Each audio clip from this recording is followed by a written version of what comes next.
Tadi subuh saya imam. Allahu Akbar. Bismillahirrahmanirrahim. Mazhab Syafi'i.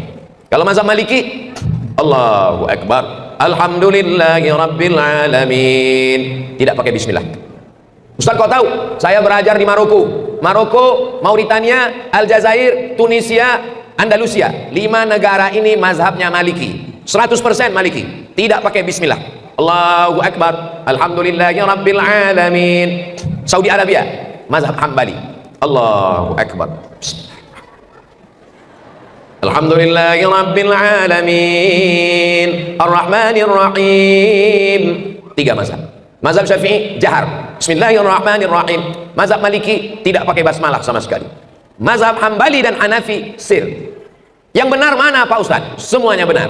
Karena 4 imam mazhab ini adalah imam Ahlus Sunnah wal Jamaah. Yang salah mana? Yang nggak sholat.